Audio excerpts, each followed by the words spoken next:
Shalom, all praises to Yahweh, Ba'ashem Yahushua, Ba'ashem HaRakah double unto the apostles and elders, great most that rule well, and Shalom to the brothers doing the wax, sincere in truth, pushing his word to the four corners. I was just meditating over Matthew chapter 3, because, like, with, when you deal with John, John the Baptist, essentially, like, the spirit he came in was, like, one of the most averse to the world kind of spirits, and it really accentuates that aspect of how the prophets are going to be engaged with, how and have been engaged with at all times, and really, in this current time, especially with the world as it is now, even more so, because back in obviously John was back in the land of Israel, and that was Israel when they knew that Israel, they were keeping the laws to a certain extent. They're aware of who they are, and they're engaging with that to a higher level than your average black that you have out here in this current system, man. Where they're if as far as they're engaging with, they can just be being like how Greeks would have been back then. They were just super Greeks, man. Like they would have been homosexuals back then. Now they might just be being a what do you call it? A man becoming a woman, all taking it to an even further extreme than before. Doing all kinds of vile things in the current time that go even beyond that, and completely unaware of how the level to which their trespass goes.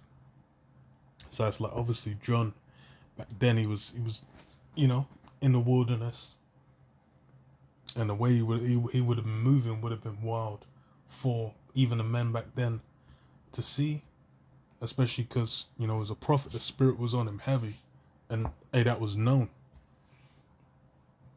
But then how much more so for now, where it's like that same spirit's basically been put onto the men in the current situation, the current setting, to where it's something that is even more alien to this current time, just for you to be staunchly standing for the word. That's something where it's like you're looked at like some kind of alien creature. So that's and that's the thing as well, is the extent to which that's gonna be, that's gonna intensify, because why? You're gonna see the men now,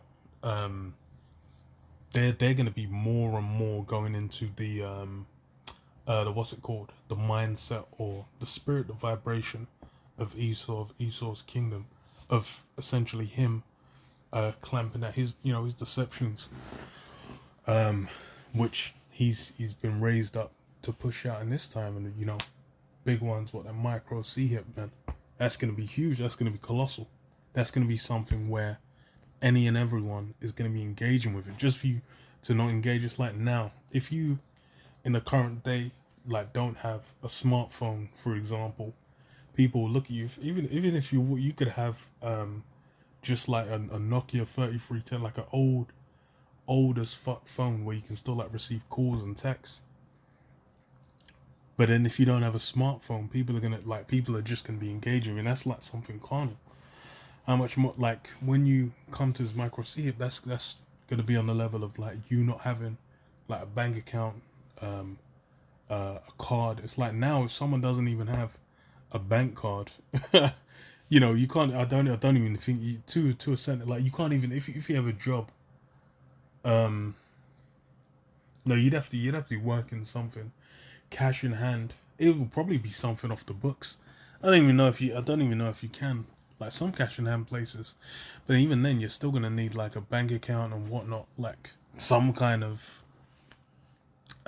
you're gonna have to engage with the system to a certain extent, and that micro SEPA is gonna be something where it's like a baseline for you to engage with the system. It's like, let's say we have social security in America, social security number. Over here it's a national insurance number. So these things are needed just like a baseline to mess with. So it's like, for us, and that's the thing, is gonna accentuate the elect, which we're the hopeful elect. We hope to be counted among that number. Then what for the elect? It's gonna what do you call it? It's we're basically gonna be completely shunning all that, because why? We know what it means. We know what the end goal of receiving that is. So we're gonna be even more ostracized. That's the word, ostracized from the system, and people are gonna be looking like, yo. So it's just that same spirit has been with with the prophets before. So it's Matthew 3:1. It says, "In those days came John the Baptist, preaching in the wilderness of Judea, and saying, Repent ye, for the kingdom of heaven is at hand. For this is he that was spoken of by the prophet Isaiah, saying, The voice of one crying in the wilderness, Prepare ye the way of the Lord, make his path straight. And the same John had his raiment of camel's hair, and a leathern girdle about his loins, and his meat was locusts and wild honey." And yeah, so he's wearing a raiment of camel hair, a leathern girdle, and it was only eating locusts and wild honey. So that's something where it's even going to the diet, it's like, for you to have certain dietary needs. If you say like, say, you might be, people might, be have some shellfish or something and offer it to you, say, no, you don't mess with that. People kind of be like, oh, okay, what's this? Or it's like you say, they offer you some what do you call it? Or even it could be on the level they're saying like, they could be having a steak. And then you say you're getting a steak well done. They're like, oh, what? Well, why would you do that? Like, these things are basically looked at as what do you call it? Like you're basically, it puts a mark on your back, and people kind of look at you, and then just, they don't really know how to place you, because why? Those things are differences. So it's like, it was the same thing with John, man. Locusts and wild honey. People would have been like, yo, that's wild. People would have been, eating meats, veg, etc. And that would have been, would have been a bit much. But and that's how the Lord is. That's how Yahweh Shem Yahushai, Hashem Harakah Kadosh has it, where will have his men really made a spectacle. Because that's a key part. We're here to be a spectacle to the world as well. So it says, then went out to him Jerusalem and all Judea and all the region around Jordan, and were baptized of him in Jordan, confessing their sins. But when he saw many of the Pharisees and Sadducees come to his baptism, he said unto them, O generation of vipers, who have warned you to flee from the wrath to come, bring forth therefore fruit meet for repentance. And yeah, so it says what the Pharisees and Sadducees came, and then they got cursed out. Because why? And that's the thing as well. It's like, you have these people, they engage, just as the Pharisees and Sadducees, they were engaging with Rome, man. They were essentially part of the Roman system. They were part of the Roman Empire. Because why? They were basically looking to sustain themselves within that system, to essentially gain from within that system.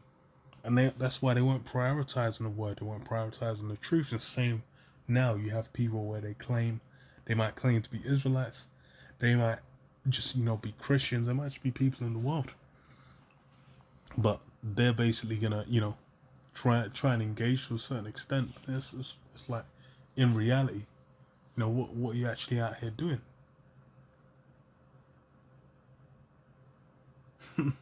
You guys ain't got a part in this, to bring forth fruit meat for repentance. And when Yahushua cursed him out, I said, what?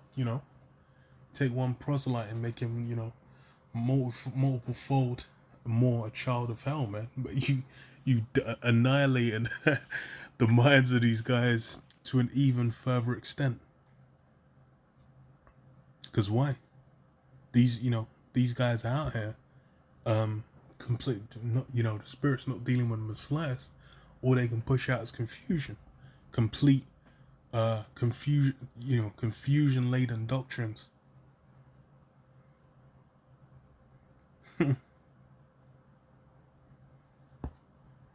Teaching all kind, even something on the baseline of the name of Yahweh Shai.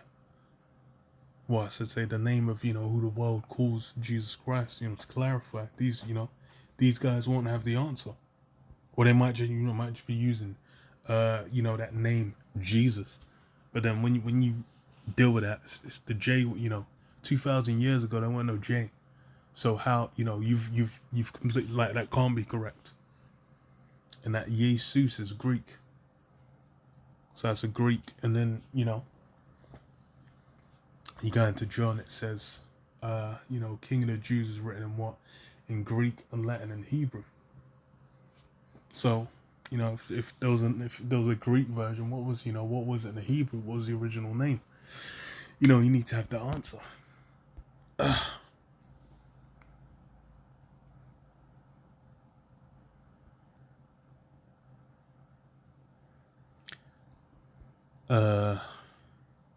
That says, one, think not to say within yourselves, we have Abraham to our father. For I say unto you, that power, that the Most High is able of these stones to raise up children unto Abraham. And now the axe is laid onto the roots of the trees. Therefore every tree that bringeth not forth good fruit is hewn down and cast into the fire. I indeed baptize you with water unto repentance, but he that cometh after me is mightier than I, whose shoes I am not worthy to bear. He shall baptize you with the Holy Spirit and with fire. And yeah, they'll essentially, it was John had come to prepare the way, and then what? They were going to receive, a legendary judgment, man, a supreme judgment, which Yahushua goes into how they had further crimes to, the wicked Pharisees and Sadducees. They had further crimes to commit, man, to condemn themselves, to get even destroyed on an even greater level, man.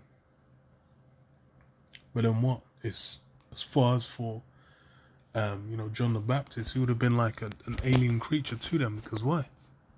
They'll basically living, cushy lives underneath Rome, and that's really what they're about maintaining.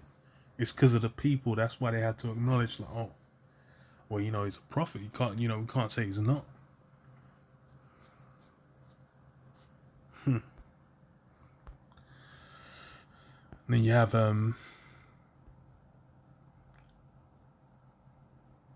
Jeremiah as well. So Jeremiah 1. Let's start from verse 4. It says, Then the word of the Lord Yahweh came unto me, saying, Before I formed thee in the belly, I knew thee, and before thou camest forth out of the womb, I sanctified thee, and I ordained thee a prophet unto the nations. And yeah, that's essentially is from the womb. He basically had his role had been sealed. He had that job as a prophet, which had been ordained. He could, there was nothing he could do to go against it. But then what does he say? He says, Then said I, Lord Yahweh, O Most High Power, behold, I cannot speak, for I am a child. But the Lord Yahweh said unto me, Say not, I am a child, but thou shalt go to all that I shall see thee. No, go to all that I shall send thee, and whatsoever I command thee, thou shalt speak. Be not afraid of their faces, for I am with thee to deliver thee, saith the Lord Yahweh.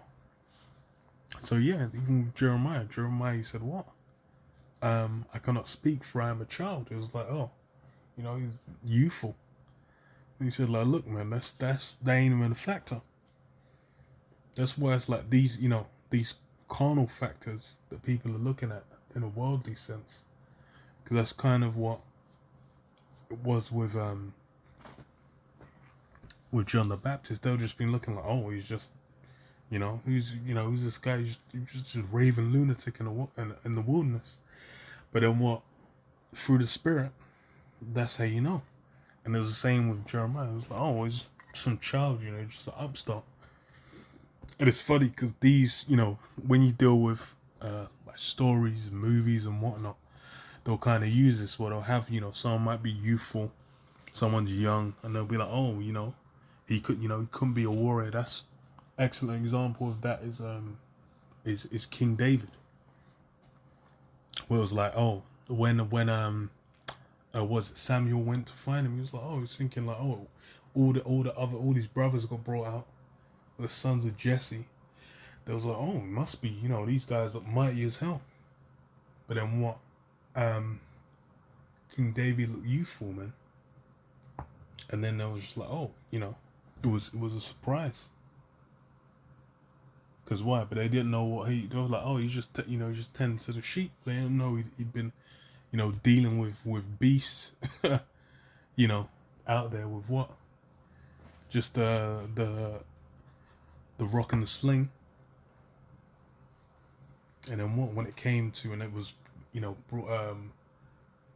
broadcast, it was shown forth before everyone. When he decimated what's his name? Goliath, man. It was like, damn. But then it was that the carnal aspect was looking like, oh, he's youthful, he's young or whatever. You might think, he's not really capable of such things. But then what? It's the same with the spirit. It's like if the spirit's on him to speak, then you what can you do? That's what a man's out here to do. He's out here to preach. That's the word coming out. That's who the Lord chose his vessel. What can you really say? But then now we're in a time where what? Everything's completely averse to the spirit. You try saying that if say you're youthful, you're like, 11, 12, start prophesying, then what? You could have parents, if they're bugged out, then they could, it could get you sectioned, man. Thrown in jail. That's thrown in jail. Thrown in, what do you call, like an insane asylum or whatever. Because why? Now everyone deals with things calmly. And Esau's kingdom's even less spiritual than it was before, man. Than these men were, 2,000 years ago in the land of Israel.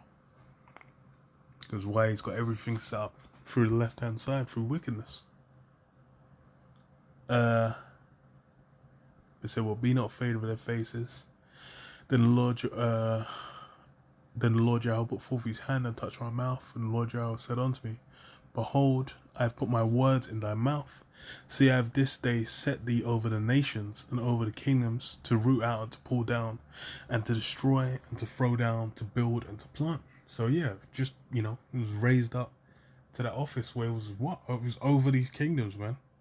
Over these nations. Because why? He was dealing with the truth, man. Which is what? The same with us. We're just out there. We look like, the current day, we just look like nobody's out there. The average Joe, when they walk past and they see us prophesying, they're just thinking like, yo, who are these? Are these some of those preachers or whatever? But then what? What we're doing is basically what? Tearing down strongholds, man. Spiritual strongholds are getting torn down. And that's, the power of the raw that's been given, man.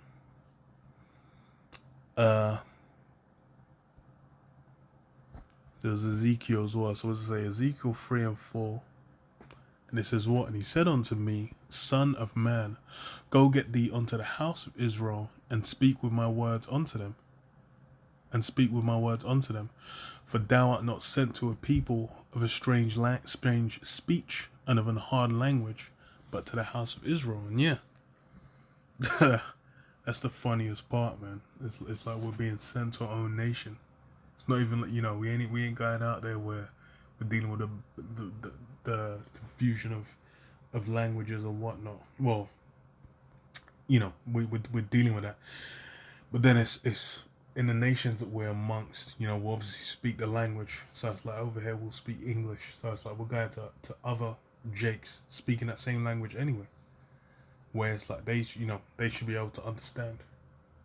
It's not like, we're in ancient Jerusalem. Then we had to go to Tarshish, or we had to go to Elam, or we had to go to to different parts of Greece or Asia Minor, where they're speaking other languages.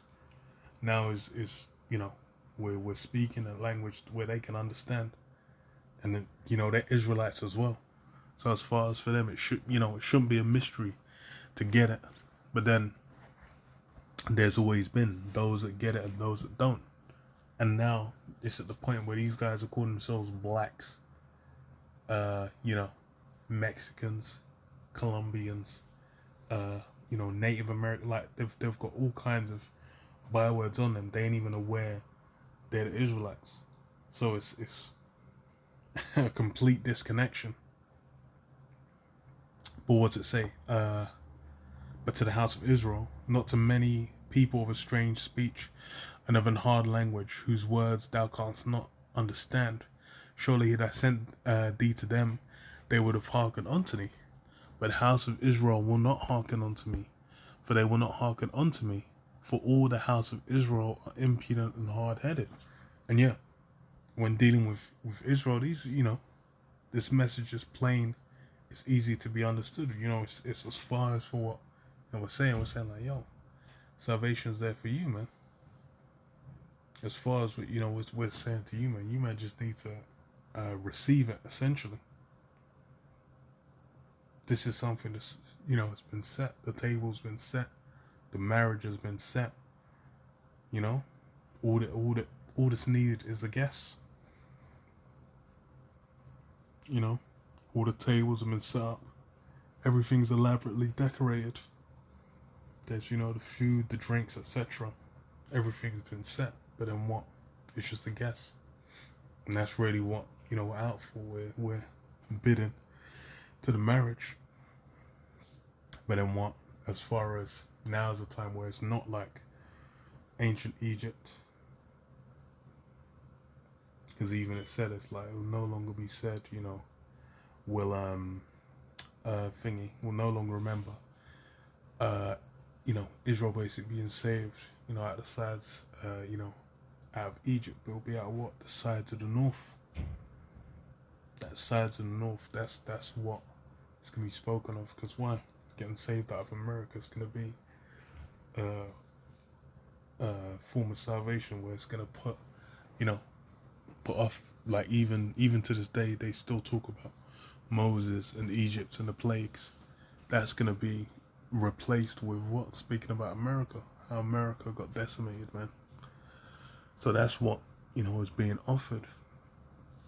But then what? As it said, they're impudent and hard-headed. Behold, I have made thy face strong against their faces, and thy forehead and thy forehead strong against their foreheads. As an adamant harder than flint have I made thy forehead. Fear them not, neither be dismayed at their looks, because they be a rebellious house. And yeah, that rebellion was what? As a sin of witchcraft. So when we're dealing with Israel now, the bulk of them are what? Rebellious, man. Because now's the time where there's been a small contingent, a small sanctuary, essentially, small group, a small cluster that have been chosen to receive that salvation, man. And that's why they're going to be, separate, holy. And that's really, it's the same thing. It's always, been when the prophets come. There'll be those that hear it and those where it falls on deaf ears, man. It says, moreover, he said unto me, Son of man, all my words that I shall speak unto thee, receive in thine heart and hear with thine ears, and go get thee to them of the captivity, unto the children of thy people. Yeah, the them of the captivity. It's the reason why we have still spoken about racial tension. You still have, Gad, and the fact that the land was taken from them. That's still a topic. What do they call it? The legacy of the transatlantic slave trade in the States, in the UK, in these different regions. These things are still spoken about. Because why? There's still tensions there. There's still pains there. Because why? It's something that's not it's not been corrected. It's not been. It's not. They've not become a right. So they're still the truth. Them of their captivity. because why? You're not liberated. You're not free.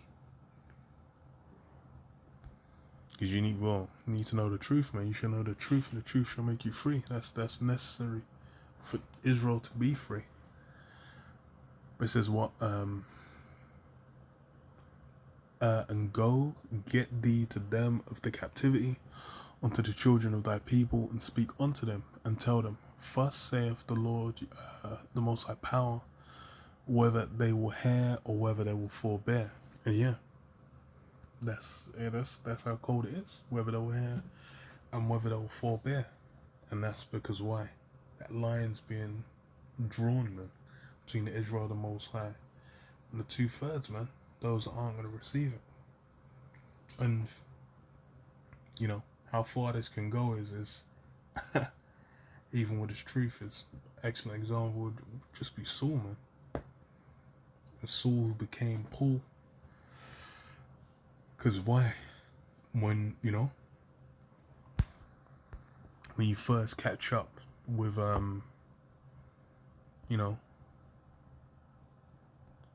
with Paul,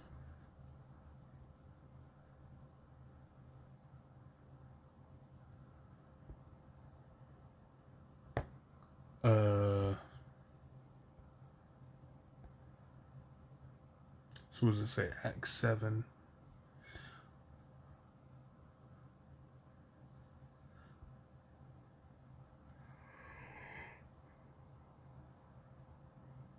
Well, that's on 57.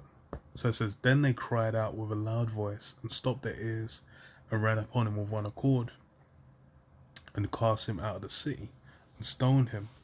And the witnesses laid down their clothes at the young man's feet, whose name was Saul. And they stoned Stephen, calling upon the Most High and saying, Lord Jehovah shall receive my spirit. And he kneeled down and cried with a loud voice, Lord, lay not this sin to their charge. And when they had said this, he fell asleep. And it says what? So Acts 9 and 1. And Saul yet breathing out threatenings and slaughter. I'm sure there was something he was consenting to it. His name was Saul. Maybe that's later on.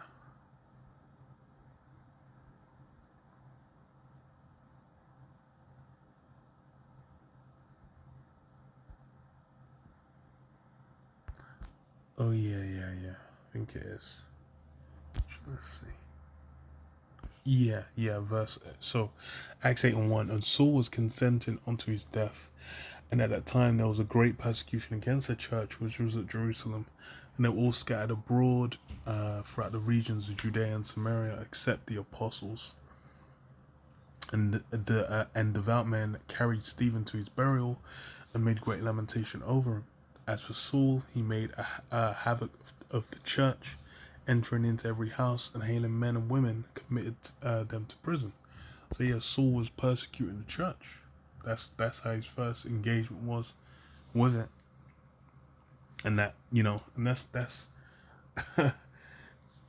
again just kind of a way like how who Yahweh Hashem Yahushai Hashem Harakah Kadash decides to deal with and engage with.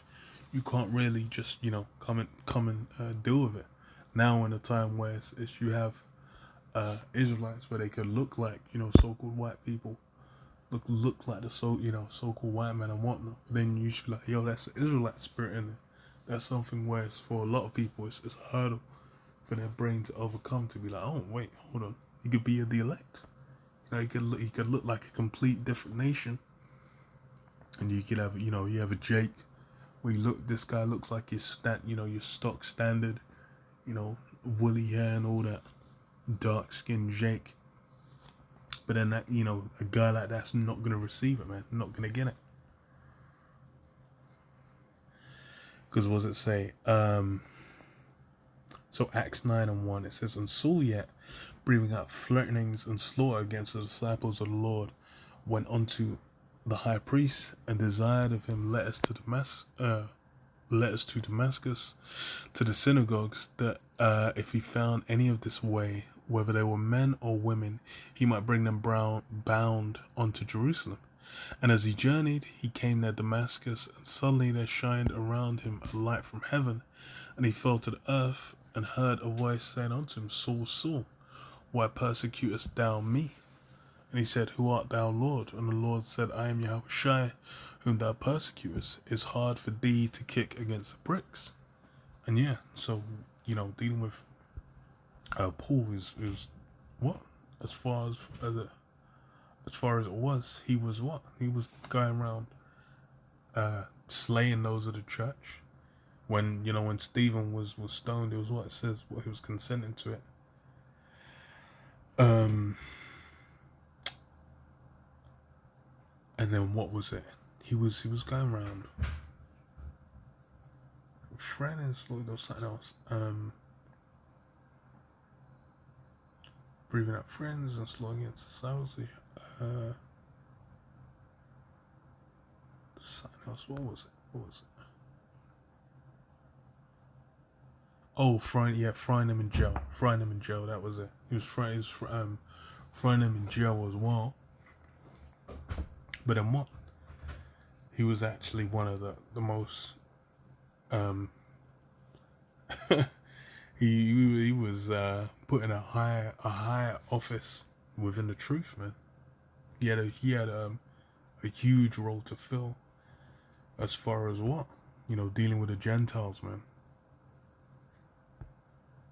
So imagine like going from one side to the inverse. It's something where it's comes down to the spirit. And that kind of just shows how outside the box Yahweh Shem Harakakadash can be, man. Because I even go to Judges, and it was what, like Ehud. Always think about when it was King Eglon, the Moabite, when Jake was put under them. It was what, him being left. He was was left-handed, and then that that was something that was utilized. Whereas like being left-handed, people might have dealt with you a bit funny, but then that was utilized when it came to liberating Israel. Man. Him having his sword on the opposite side, that basically had it where was able to come through, and then end Eglon, man, and then liberate Israel. So these that's the thing is the kind of men that Yahweh Shem Yahushai will utilize. It's not it's not just gonna fit in like the Hollywood kind of ideal, man. And it's funny, you had the Oscars, like what was it, last week, or well this past coming week, and then it's like the year before you had what the hell's this lunatic, man? Oh, Will Smith, man. And this guy basically was the principal kind of guy, because what he came for, he slapped the shit out of Chris Rock. But then these are meant to be the most highest the most revered, most highest men within Esau's system, especially when it comes to Jake. But in what it's all that it's just well, it's an act. Their job is acting. That's all an act. It's something that's basically put on as a show to kind of display like, hey, look, this is how great and honorable and etc. we are. But then it's all it's all for show. Internally, within, it's especially when it comes to Will Smith, more and more just keeps coming out, showing that this guy's like his life is completely disconnected from anything that's been put on display. It seemed like the fairy tale kind of marriage where they they've been together for years and blah blah blah, and they have all these kids and they're happy. But then lo and behold, what's going down? It's it's complete dysfunction, complete confusion, and that's how it is with a lot of people, where they present, it might externally to the outside, it might look a certain way, but then you go to the internal, it's confusion. But then with with the truth, it's opposite.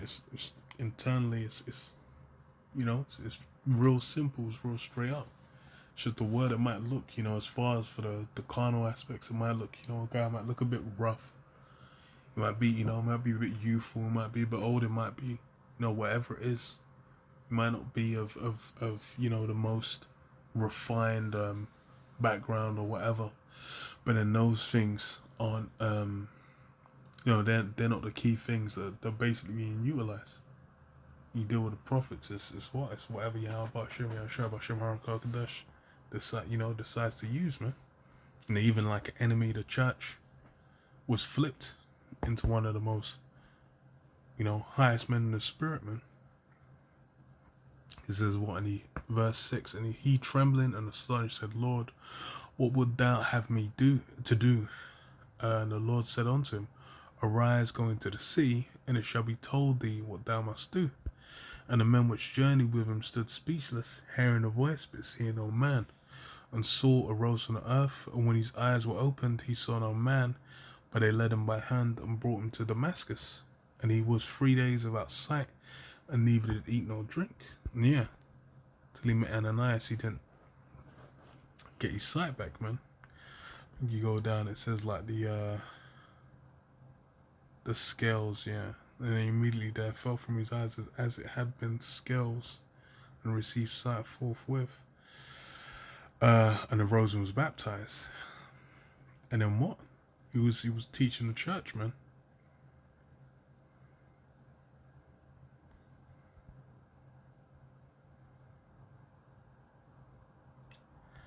Yeah. So verse 20 was it saying, straightway he preached Yahushua in the synagogues, that he is the Son of the Most High. But all that heard him were amazed, and says, Is this not he that destroyed them, which called on this name in Jerusalem, and said, and came hither for that intent, that he might bring them bound unto the chief priests? And yeah, imagine he was, having someone who's been, until, days ago, essentially was looking to, come hem people up in jail, have people brought before the high priest and put to death. So like I said, he was consenting. It's like after Stephen got stoned, he was consenting to it. But then what? The Lord had flipped to where he was, he had great acts to do. Because then what? He had to go and, link up with the other, what do you call it? The other apostles. And then he went, he went before so-called great men of Rome. And then what? Told how that truth, man, delivered unto them.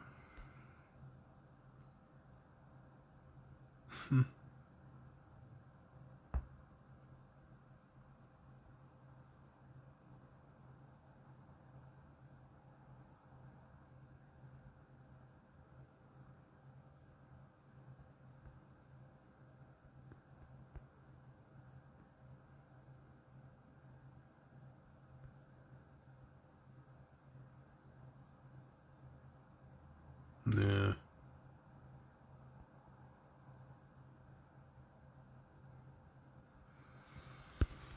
But, that's just how it was then. It's going to be the same now.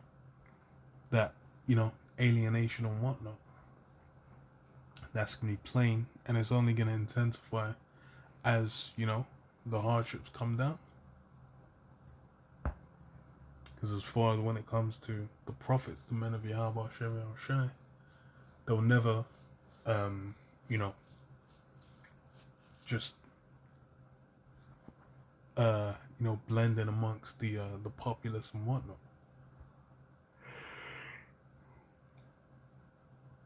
With no resistance. They always, what's the term? There was, there was some irritation. There was a bit of what would the term be? Well, they're always prickly. They always, agitated, let's say, against the kingdom, man. Even when it was Israel in power, when the kings of Israel were getting prophesied against, they weren't being received, with love, man. These guys weren't trying to hear it. But hey, the words came to pass, man, and that's what proved, who was the true prophet. So yeah, I'll leave it there. Shalom, shalom. Shalom.